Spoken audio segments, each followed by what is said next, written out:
Vamos?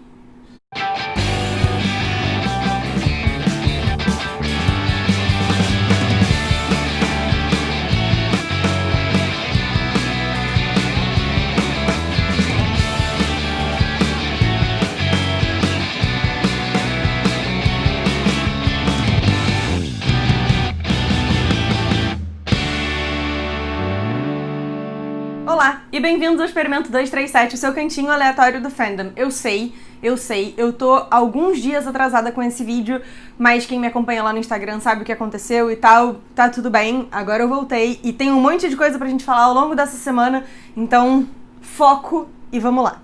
Seguindo aqui na nossa tradição de episódios de perguntas e respostas depois de cada capítulo de The Mandalorian, eu abri a caixinha de perguntas lá no Instagram e deixei as perguntas disponíveis aqui no YouTube pra saber o que vocês gostariam de saber sobre o capítulo 15, The Believer. E aqui estão as perguntas e as respostas. O Tibério Velasquez, meu companheiro lá do Podcrastinadores, o podcast sobre séries e filmes... Sobre séries e filmes de TV não, Nádia. Sobre filmes e séries de TV. Acerta a ordem. O Tibério Velasquez, meu colega de Podcrastinadores, o podcast sobre filmes e séries de TV de que eu participo, perguntou... Really? Tô com um cachorro roncando aqui do meu lado, talvez atrapalhe, mas... coisas da vida. Tibério perguntou, quando você achou que iria se emocionar com uma bomba? Eu nunca. E realmente, assim, ver o momento em que o Boba Fett usa a bomba dele foi absolutamente incrível, fantástico, extraordinário. Desde que a Slave One apareceu de novo, a gente tava esperando por esse momento. Eu disse lá no vídeo sobre o episódio que eu preferiria que tivesse sido uma coisa com um pouco mais de efeito. E se eu não disse, eu pensei em dizer, então... assim, na minha cabeça conta como dito. Mas assim, eu gostaria de ter visto essa bomba com um pouco mais de efeito, levando um pouco mais de naves e tal, mas foi irado pra caramba.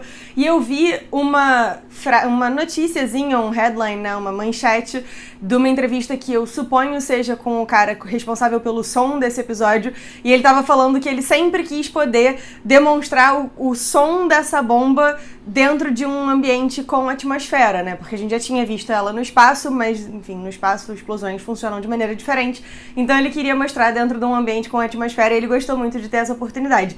E toda vez que eu vejo um criador de conteúdo dessas coisas, dos filmes que a gente gosta, que tem muito histórico e tal, falando do como eles queriam ter a oportunidade de tratar de um aspecto que eles gostam muito de um determinado fandom, eu sempre fico feliz quando eles têm a oportunidade. Então, assim, 10 de 10. O Bruno Lanigran perguntou, você acha que a cada episódio o Mando vai ficar mais sem capacete? Eu acho que sim. E eu imagino que sim. Eu já falei isso em alguns vídeos, eu acho que essa temporada tá sendo muito sobre o próprio Mandaloriano, né, o próprio Din Djarin discutir o que, afinal de contas, faz de alguém um Mandaloriano. É a origem? É ter nascido em Mandalor? É seguir um determinado credo? Nesse episódio a gente teve a discussão de se, afinal de contas, o credo é você não pode mostrar o seu rosto, ou se o credo é você não pode tirar a sua armadura mandaloriana. Então o tempo todo a gente tá vendo o Din Djarin confrontado com essas coisas e confrontado com outros mandalorianos que tiram o capacete sem qualquer dificuldade.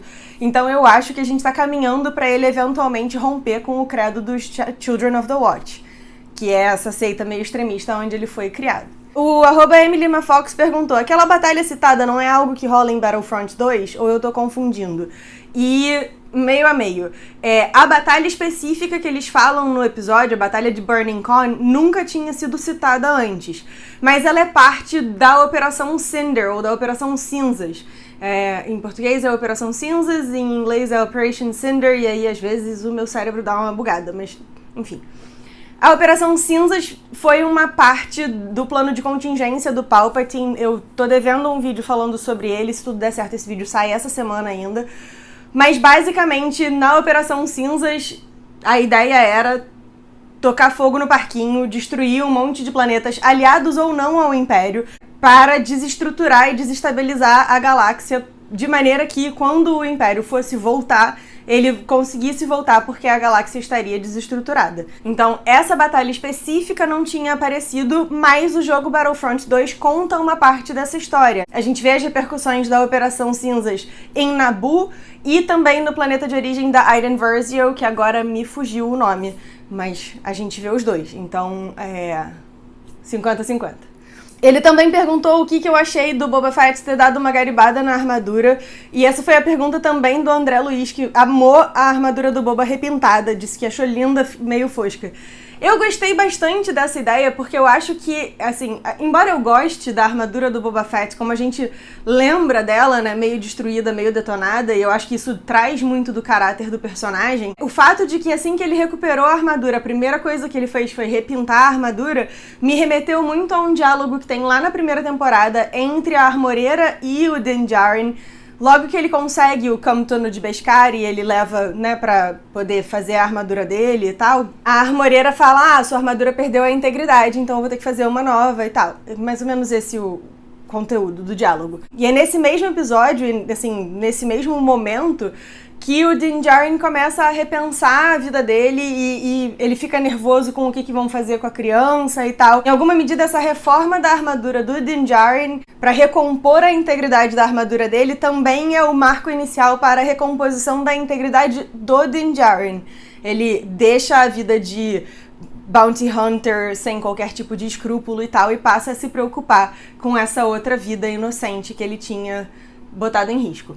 Então, eu acho que isso também dialoga com a questão do Boba Fett. A gente vê que ele tá num arco um pouco mais pacífico, um pouco mais de, eu só tô tentando achar o meu caminho pela galáxia, mas eu te devo porque você recuperou a minha armadura, então eu vou te ajudar, eu vou proteger a criança, eu vou proteger você.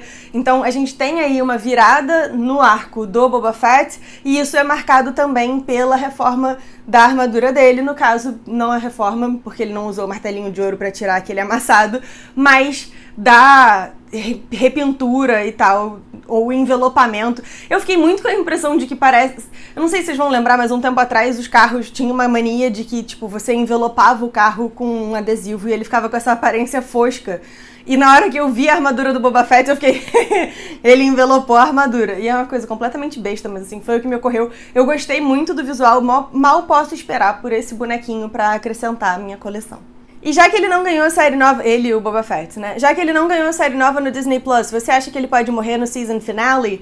Eu não acho que o Boba Fett vai morrer nesse season finale, porque ele acabou de voltar, é um personagem muito querido, Tamira é uma pessoa muito querida no fandom e tal. Então eu acho que seria um desperdício você pegar e simplesmente matar esse personagem agora, nesse exato momento.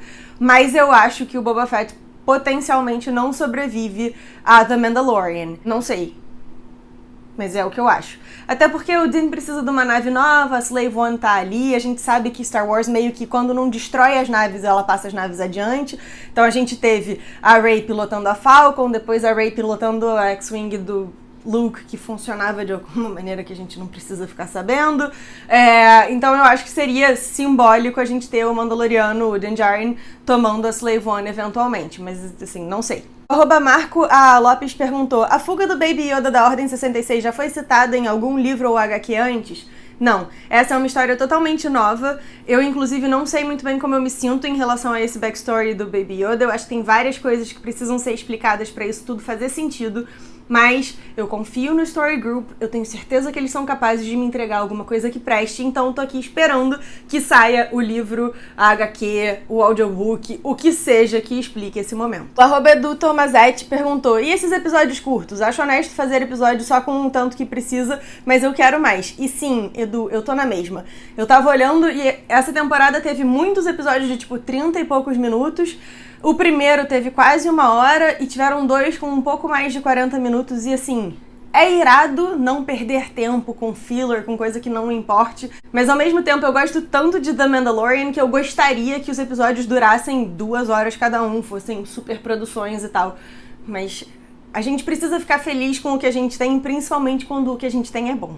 Então eu vou aceitar e eu vou ficar aqui torcendo pro próximo episódio de ser de pelo menos 1 hora. Pra finalizar, o Thiago Vagostello, @Thiago.Vagostello, perguntou que outros personagens famosos devem aparecer ainda nessa temporada.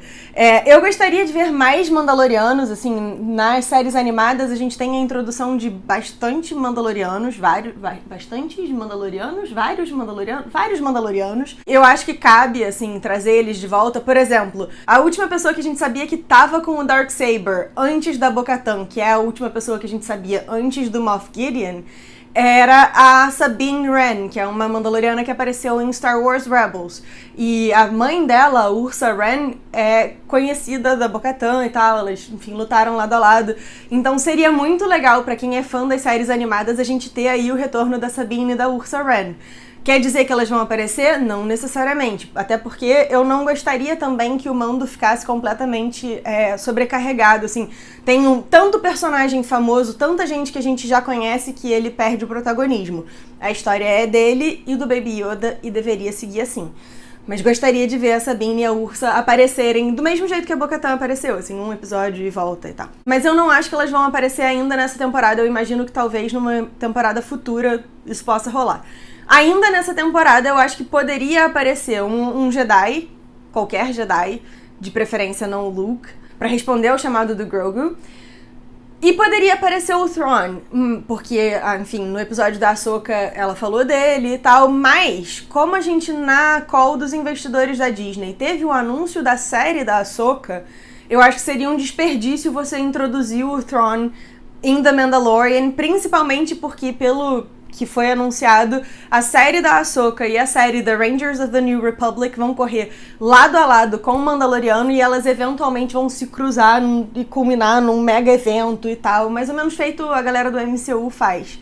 Então, eu guardaria o Thrawn pra série da Ahsoka, mas pode ser que ele apareça, tipo, um cameo muito rapidinho, ou seja, tipo, o final da temporada, essas coisas. Outras possibilidades, mas que eu gostaria que não rolassem, o próprio Palpatine, porque ele a essa altura já está em Exegol e eles já estão lá com o rolê de tentar dar um corpo pra ele.